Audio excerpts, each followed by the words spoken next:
Midlothian. Well, George Abel still never said much. He would just stand there. Didn't he have a green tongue? Yeah, he'd stick his tongue out, his green tongue out. That would be great. He'd stand there with no shirt on. He had the hairy arms, hairy back. And this is completely off the subject. Do you know what he did in real life? He was a teacher. Yeah, and a wrestling coach in high school wrestling coach in Michigan. When he retired, he was so loved at that school that the school named the stadium after him. Really? That's amazing. All right. Enough of my tomfoolery. Let's go back and talk with Governor Jim Gilmore, Ambassador Jim Gilmore, our guest here on Thursdays here on News Radio WRVA. Sir, sorry, I just had to read a couple of those text messages. Oh, do I got him?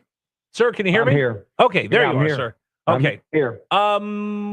Somebody just sent us a text message and said, would you please ask Governor Gilmore about the news of the Dominion Energy merger with the company out of Florida, and what really should go on as far as how do you review this? How do you know it's right for the state, wrong for the state? What would you look at?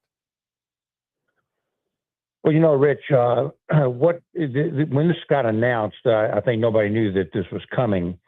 And my first reaction was, Dominion is very central to the life of Virginia. Not only is it a regulated monopoly, it supplies all the energy and all the electricity, but they're also very central to the public life of Virginia. They donate to everybody, they sponsor everything.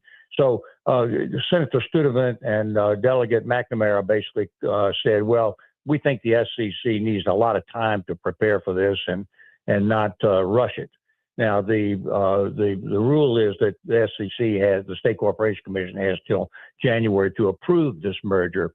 And I then issued a release supporting Studevant and McNamara and said that they should have more time and that the General Assembly ought to be called back into session to give them more time. There are some people that said, no, there's plenty of time. And the governor later on, after that, much after that, has weighed in and said, well, I'm just going to file a petition with the Corporation Commission. I want to have a seat at the table. So the Governor Spanberger says she wants to interact, but we don't know what her position would be. And nor do I really, as far as the ultimate decision. I served on a number of corporate boards. The directors of the Florida company and of Dominion are going to act in what they think is the best profitable opportunity for the state, for Dominion. Now, let me make very, very briefly the case here. If we're going to have data centers, and I think with proper regulations that is going to be necessary for artificial intelligence development, and Virginia seems to be the national capital for it, well, we have to have more power. So Dominion, I think, is going to address that issue, hopefully through the merger. I expect to know more about that this week. And when I talk to you next week, I'll have more information. So what, in the best interest of Virginia, what do we need to have happen? Do we need to make sure that Dominion and the next company becomes just as involved, just as dedicated to the Commonwealth of Virginia? Do we need to make sure that they understand and they upgrade their transmission lines? Do we make sure that they're going to be able to produce enough energy for not only homeowners, but also the data centers over here, sir? Because I keep getting people, and I'll state my opinion. You tell me what you think of it. We made the commitment in Virginia that we're going to be the data center capital of the world. We've given them a tax break when they have to buy new blades for their servers. They do pay a different tax, but certainly not the regular sales tax and exchange. They've all come running down here to build these massive data centers. We hadn't really regulated where they've gone, and they've gone different places.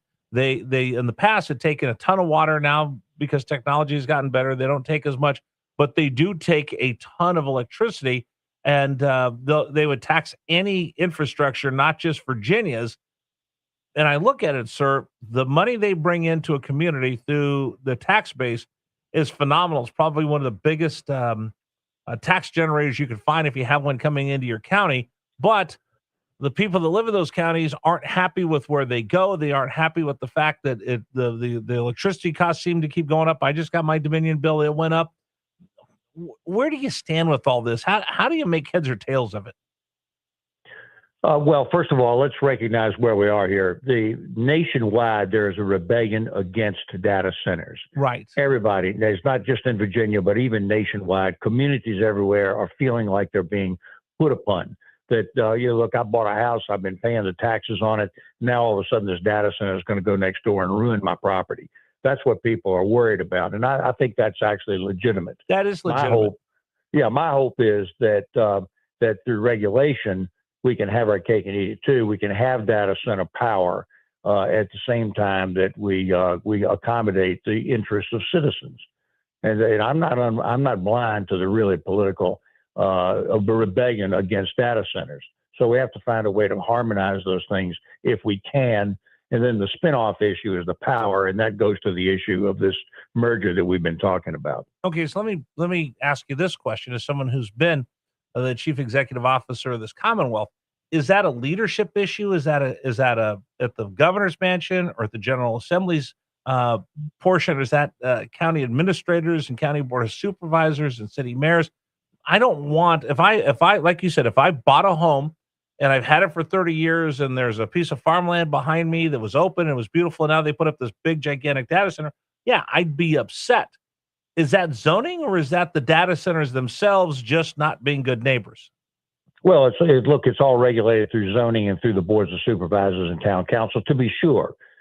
But the governor, I think, can set a tone with this, can set a state policy that can be influential in terms of trying to resolve this issue. So let's see what Spanberger does.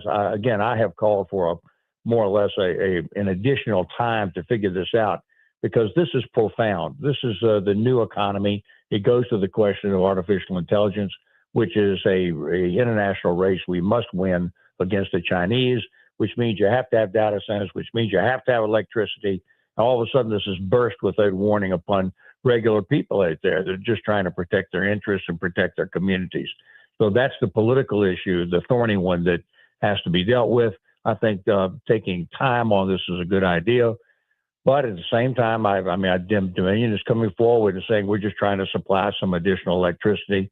Well, they're trying to do something that is going to, in effect, put the governance of this issue in Virginia in the hands of a Florida company that's going to have, I think, 2/3 or 3/4 of the power of the combined company. The consideration for that has to be done. We have to look at that.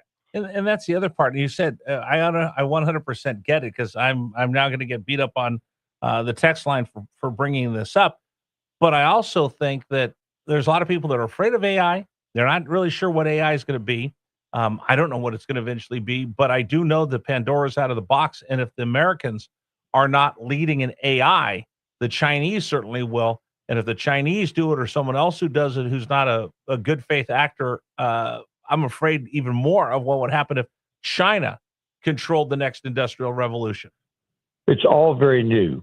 AI can do two things primarily, two things fundamentally. Number one, it can make your economy more efficient and people's work more efficient. And that creates economic power. And right now, China is really challenging us on economic power. It also has military applications.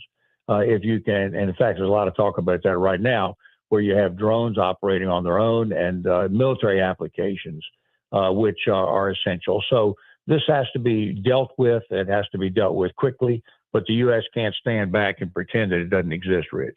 Yeah, and again, there's so much going on right now. I mean, so I just brought it up. Now people are yelling and screaming, well, who told you that data centers bring in a ton of money? I want to say, I sat down and I talked to some folks from the last administration about this, that I want to say they'll bring in, on average, about $1 billion a year in local and local taxes and state taxes. That's a pretty big number, isn't it, sir? It is, and it can be of high value. But at the same time, localities, people out there living in their communities, are not focused on what the tax implications would be, because they don't know that tax money is going to be spent into their benefit in the first place. So they have a right to protect their own interests, to be sure. 100%. And that's where here's what I would love to see.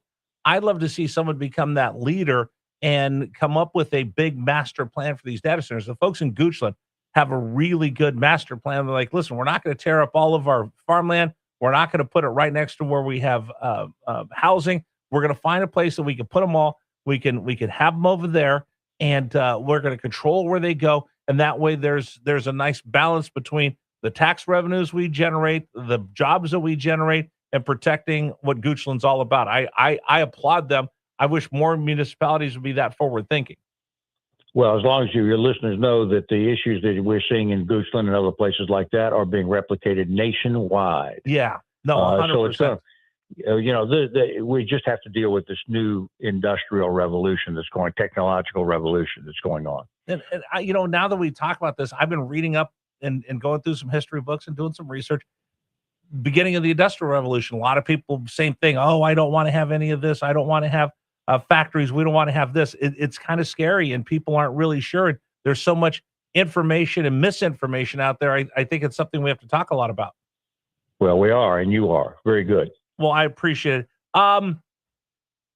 Dave, can I ask him one question? Super Dave's telling me to wrap up. I got one. No, well, I didn't get to Ukraine. Give me your update on Ukraine real quick.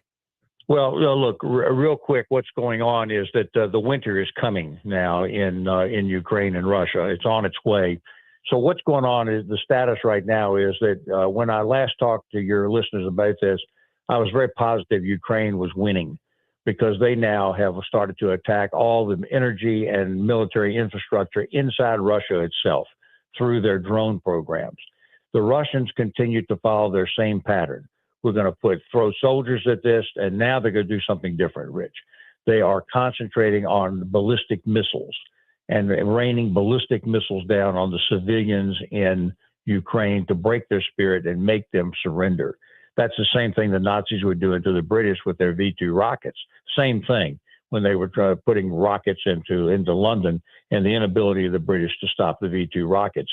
By the way, it didn't make Britain surrender to Hitler, did it? No. So it's just a war crime that's going on.